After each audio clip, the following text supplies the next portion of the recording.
자, 우리 인사합시다. 반갑습니다. 자, 승리하셔서 축하합니다. 자, 오늘도 복된 하루, 하나님으로부터 유쾌한 일이 여러분의 가정, 소유, 가족, 산업에 미치기를 원합니다. 자, 오늘 14장이 시작됩니다. 13장 한 장 가지고 한참 했는데 오늘 14장. 그동안 한 장씩 이렇게 넘어가니까 이거 너무 설렁설렁 한 것 같아서 이제 이 잡듯이 좀 옛날에 허리춤 빼고는 그냥 고무줄 사이에 껴있던 이 잡듯이 좀 성경을 좀 봐야겠다 생각이 됩니다. 자, 오늘 본문은 참 이 성령의 감동이라고 하는 게 참 대단한 겁니다. 여기 딱 이 성경을 읽으면 항상 원론적인 것들이 이 주석에 기록되어 있는데 그것은 항상 뻔한 얘기이기 때문에 그 얘기를 여러분들한테 들을 수가 없어요. 이 성경 1절에서 12절을 딱 보면 딱 한눈에 딱 들어오는 영감이 뭐가 딱 빛같이 들어오느냐면 도움을 받으려고 하는 사람이 있으면 나를 도와줄 분에게 먼저 기쁘게 하는 일부터 해야 한다. 그 얘기가 여기에 지금 나와 있는 거예요. 핵심이 그거예요. 뭔가 나를 도와줄 사람이 있으면 도움을 달라고 하기 전에 먼저 그분을 기쁘게 하는 일부터 해라. 그리고 도와달라고 해라. 그 얘기가 오늘 이 본문 14장 1절에서 12절의 요지입니다. 분봉왕 헤롯이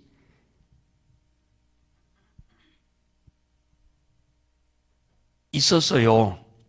예수님이 태어날 무렵에 이 분봉왕 헤롯이 그 지역을 다스리고 있었는데 이 분봉왕은 로마 사람이 아니고 유대인입니다. 이스라엘 사람들이에요. 그러니까 이스라엘 사람이 분봉왕이 된 거죠. 근데 그 동생이 남동생이 빌립이라고 하는 동생이 있는데 그 동생이 죽었어요. 그러니까 그 동생의 부인이 있을 거 아니에요. 제수씨가 있어요. 제수씨. 그런데 이 헤롯이 그 제수씨를 아내로 삼아버린 거예요. 딸도 있는데. 그래서 세례 요한이가 그건 잘못된 거다라고 비난을 했습니다. 당연한 일이죠. 선지자로서 해야 할 당연한 일입니다. 그랬더니 이 분봉왕 헤롯이 그를 잡아다가 감옥에다 가두고 죽이려고 했는데 백성들이 이 세례 요한을 선지자로 여기면서 세례 요한을 죽이면 분봉왕을 헤롯을 가만두지 않겠다고 벼르니까 헤롯 왕을 죽여버리겠다고 그러니까 헤롯 왕이 죽이지 못하고 지금 놔두고 있는 상태였어요. 이 사건은 이건 사람으로서 해서는 안 되는 일을 한 거죠. 이건 짐승만 또 못하다. 이런 걸 두고 짐승만 또 못하다 그러는 거죠. 그런데 마침 이 헤롯이 생일날 잔치를 벌일 거 아닙니까? 많은 사람들 초대해서. 이때에 이 자기 동생 아내였던 헤로디아와 그 조카 딸이 함께 여기에 참석을 했어요. 이때에 이 헤롯이 뭐라고 하느냐 하면은 그 조카 딸이 춤을 추려고 하니까 그러면은 네가 원하는 대로 내가 소원을 다 들어주겠다 하고 약조를 했어요. 그러자 그 어머니 그러니까 헤로디아가 그 딸의 귀에다가 뭐라고 하느냐 하면 요한을 목을 잘라다가 소반에 담아다가 지금 당장에 춤을 춘 다음에 달라고 해라, 이렇게 얘기를 했습니다. 그러니까 헤롯도 짐승 같은 인간이지만 그 동생 빌립의 아내 헤로디아도 이거 짐승 같은 여자입니다. 똑같아, 둘이.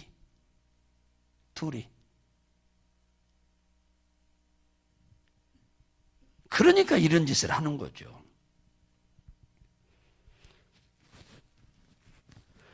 오늘 이 본문을 통해서 우리가 반드시 알아야, 이 두 사람은 정말로 규탄을 받아야 할 일이고 욕을 얻어먹어야 할 당연한 일이지만, 우리가 이들 뭐 욕한다고 무슨 일이 해결됩니까? 안 그래요? 이들을 지금 우리가 앉아서 이 자리에서 이 헤롯 이놈 죽일 놈이니 헤로디야 그것도 죽일 사람이라고 욕한들 무슨 의미가 있어요? 오늘 그보다 더 큰 것이 있어요. 그보다 이 본문에서 주고자 하는 메시지 큰 것이 있는데, 그게 뭐냐면은 사람이 자기의 소원을 이루려면 나에게 도움을 줄 사람의 마음을 먼저 기쁘게 한 다음에 도와달라고 해야 한다, 그 얘기예요. 시편 37편 4절에 보면 요한을 기쁘게 하라, 저가 네 마음의 소원을 이루어주리라. 이 헤로디아의 딸도 따지고 보면 큰아버지잖아요, 헤롯이. 큰아버지의 마음을 기쁘게 해드렸더니 그 큰아버지가 하는 말이에요, 약속한 게. 내가 네 소원을 다 들어주겠다고 그런 거예요. 하나님도 우리에게 무슨 복을 줄 때 그냥 아무에게나 그냥 복 주겠다고 성경은 한 것도 한 적 없어요. 하나님을 기쁘게 하는 자에게만 복 주겠다고 하나님이 딱 한정시켜 놨어. 하나님을 기쁘게 하는 자를 복을 주겠다. 여호와를 기쁘게 하라, 저가 네 마음의 소원을 이루어주리라. 성경은 참 창세기 1장부터 시작해서 계시록 마지막 장까지 내용이 전부 그거예요. 이게 전제 조건이에요. 먼저 하나님이 복 주고 나중에 잘해라는 것은 성경에 한 군데도 없어.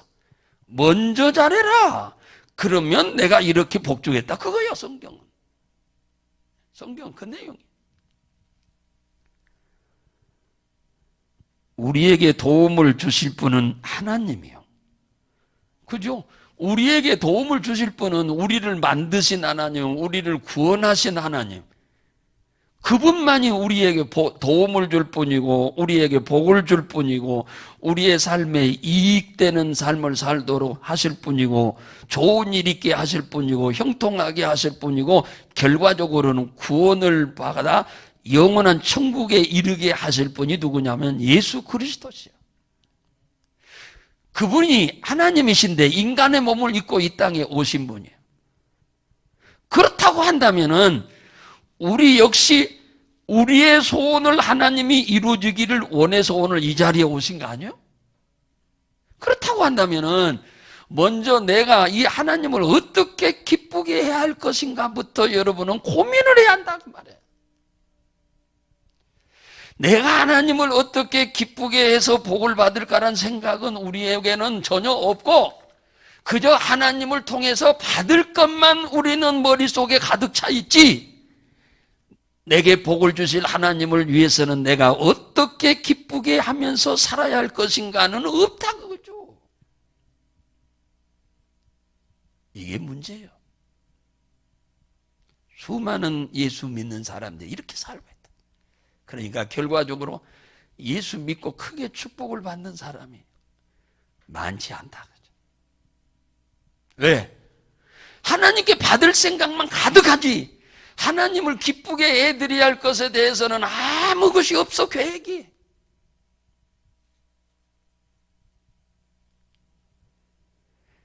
하나님이 나의 생사화복의 주관자입니다. 그분만이 나의 현재를 도와줄 뿐이요. 미래도 책임질 뿐이요. 내 현재 문제 해결자, 미래 문제 소원을 이룰 자가 내 부모도 아니요. 내 남편도 아니고 아내도 아니고 자식도 아니고 형제도 아니고 친구도 아니요. 대통령도 아니요. 나의 현재 문제 해결자는 우리를 위해 십자가에 피 흘려 죽었다 3일 만에 부활하셔서 지금도 살아계시는 예수 그리스도십니다. 정말로 내 인생의 소원이 정말로 하나님으로 인하여 달라지는 새로워지는 삶을 살기를 여러분이 원한다면은 내가 하나님을 어떻게 기쁘게 해야 할 것인가부터 고민 좀 하고 사시라 그 말이에요. 내 자식이 잘 되는 것도 내 머릿속으로 계산으로 되는 게 아닙니다. 그건 하나님의 손에 달려 있는 거예요. 여러분의 사업도 여러분이 고민한다고 해서 여러분의 사업이 잘 되는 게 아니고 하나님의 손에 달렸어. 그러니까 하나님을 내가 어떻게 기쁘게 해야 할 것인가부터 여러분들이 내가 이렇게 기쁘게 해야겠다고 하는 어떤 무슨 목표를 좀 가지고 살아라 그 말이에요. 목표 좀 갖고 살아라. 예? 여러분들이 자식한테 너 이렇게 살아라 저렇게 살아라 다 그게 다 자식을 위해서 한다고 하잖아요. 하나님도 우리한테 이렇게 하라 저렇게 하라 다 우리를 위해서 그렇게 하는 거예요. 말씀이 전부가 다 잔소리가 아니에요. 이 성경이 우리를 지극히 사랑하셔서 우리가 잘 되기를 원해서 하나님이 하신 말씀이 이 성경이에요. 잔소리가 아니에요. 자식들이 부모가 하는 말을 잔소리로 여기니까 복장이 터지잖아요. 우리에게 하나님이 하신 이 말씀을 잔소리로 들으니까 하나님도 복장 터질 거 아닙니까? 여러분의 자식들이 말을 잘 듣는 집안은 여러분들이 하나님 말씀에 잘 듣고 사는 집안이고 여러분들이 그래요. 자식들이 여러분의 속을 바글바글 썩히고 말 안 듣는 집안은 여러분이 하나님 말씀 잘 안 듣고 사니까 그래요. 그것부터 아셔야 돼.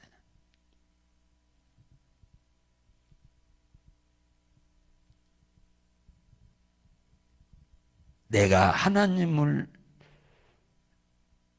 어떻게 하면 기쁘게 해드릴고 그런 어떤 목표를 갖고 여러분들 좀 사십시오. 여러분들이 다른 사람들보다는 좀 더 낫다라고 생각도 하실 수도 있겠습니다만 하나님을 위한 목표를 갖고 살아라. 세계적인 성공한 인간들은 다 부자의 부모를 두고 태어난 쉽게 말하면 금수저들이 아닙니다. 미국의 최고의 재벌들은 금수저는 10%예요. 그러니까 부모의 재산을 물려받아가지고 대학까지 나와서 부자다 성공한 사람은 10%에 불과해. 나머지 90%는 전부 흙수저예요. 부모들이 배운 것도 없고 그러므로 가난하게 사니까 배운 것도 없고 그런 아이들이 신앙생활 하면서 기댈 데가 없어. 부모가 뭐 돈이 있어야 부모를 기대지. 그러니까 부모를 바랄 것이 하나도 없어. 그러니까 오로지 그러니 친척들한테 기댈 것도 없고 오로지 하나님만 바라볼 수밖에 없는 환경이에요. 그래서 그들이 말씀을 쫓아서 믿음으로 어려서부터 하나님을 기쁘게 살아야겠다. 그런 마음을 먹고 신앙생활 한 사람들이 다 세계적인 사람입니다. 돈만 많이 번 게 아니라 뭐 세계적으로 명성 있는 모든 분들이 다 그런 사람들이. 원래 록펠러가 세계적인 부자잖아요. 그러니까 당대의 세계적인 부자가 된 거예요. 당대 그 록펠러가 어떤 사람이었냐면 처음에는 방앗간에 가서 저기 여러분 옛날 시골에 방앗간에 가면은 보리를 찌면 보리를 찌기 위해서 방앗간에 갔다 가만히 싹 쏟아붓고 그 기계가 막 이렇게 올려가도록 주둥이에다 집어넣죠. 삽으로 떠서 이렇게. 봤어 안 봤어? 보이시잖아요. 가을에 추수하고 나면 벼도 가마니로 실어다가 똑같아. 거기다 집어넣어. 그래야 그게 다 이렇게 올려가가지고 껍질을 벗겨서 쌀을 만들어내잖아요. 그 먼지통에서 옛날에는 뭐 마스크라도 있었나요? 없었어.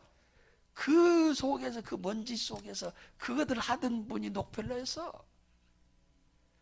그가 신앙생활을 하면서 야 하나님 일이 부자이니 나도 부자 돼야겠다 해서 부자를 어떻게 하면 될까 하고 자기 나름대로 10가지 목표를 세운 게 하나님을 기쁘게 하는 10가지 목표를 세운 거예요. 그 세상 말로 말하면 이 흙수저가 그러면서 10가지를 세워놓고 그걸 통해서 그 원칙을 따라서 자기가 신앙생활을 하기 시작한 거예요. 그래가지고 세상에 33살에 그 업계에서 1등이 됐어요. 43살에 미국에서 1등 됐어요. 53살에 전 세계에서 1등이 됐어요. 부모한테 무슨 재산 물려받고 학벌이 좋아서가 아니에요. 한 예입니다만 세계적인 부자는 다 그래. 다 흙수저예요 거기가. 그런데 그 어렵고 힘든 와중에도 하나님을 기쁘게 하기 위한 어떤 목표를 정해놓고 신앙생활을 한 거예요. 그냥 그럭저럭 되는 대로 뭐 교회 가고 싶으면 가고 가기 싫으면 말고 이런 신앙이 아니라 하나님을 기쁘게 해야겠다는 자기 나름대로 목표를 정확하게 두고 그 목표를 쫓아서 살았어요. 그래서 하나님이 다 그들을 세계적인 사람으로 만들어준 거예요.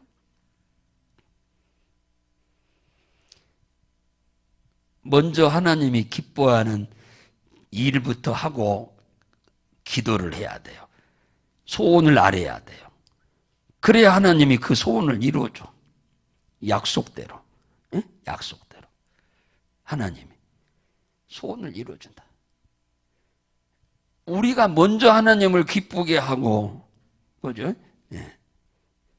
하나님을 즐겁게 해드리면 하나님이 우리의 삶도 그리 해준다. 그래서 야고보서 2장 14절에 그러자 믿음이 있노라 하고 행함이 없으면 무슨 이익이 있으리요. 예수 믿고 아무 이익이 없는 거예요. 이익이 없단 말은 뭐예요? 복을 못 받는다 그 얘기요. 행함이 없는 신앙에는 하나님이 복을 안 줘. 그러니까 이익이 안 된다 하니까요. 여러분들은 신앙생활 열심히 잘해서 복들을 엄청나게 받고 살죠. 그러니 얼마나 장한 일이고 좋은 일입니까? 행함이 없는 믿음은 그 자체가 죽은 거다.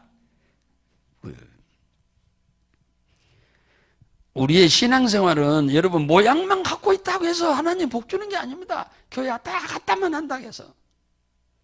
하나님이 원하는 삶을 여러분들이 사시기를 주의 이름으로 축원합니다. 오늘 교회가 집에 가서 고민 좀 해보세요. 나는 어떻게 신앙생활을 해야 할 것인가? 우리 가정은 그냥 되는 대로 살지 마. 신앙생활 하지 마세요. 되는 대로 하지 말고 하나님이 기뻐하는 것을 우선순위를 너무 많이 잡으면 힘드니까 한 빨주 노초 파남보로 빨주 노초 파남보 7가지 한 7가지 정도 한번 정해보세요. 그리고 그 원칙을 따라서 나름대로 여러분 사세요. 세계적으로 유명하게 성공한 사람들은 다 이 목표가 없이 신앙생활 한 사람이 한 사람도 없어요. 이걸 분명히 세워놓고 그들이 살았어요. 그걸 따라서. 그래서 목표가 이끄는 삶을 산 거예요. 오늘 이 자리에 오신 것도 그 중에 하나라고 볼 수 있겠죠. 여러분들에게. 여러분들이 이 아침 새벽에 나와서 기도하는 이 기도를 이것 역시 하나님을 매우 기쁘게 하는 일 중에 하나이죠. 그러므로 인해서 여러분의 소원이 다 이루어지실 줄로 믿으시기를 주의 이름으로 축복합니다.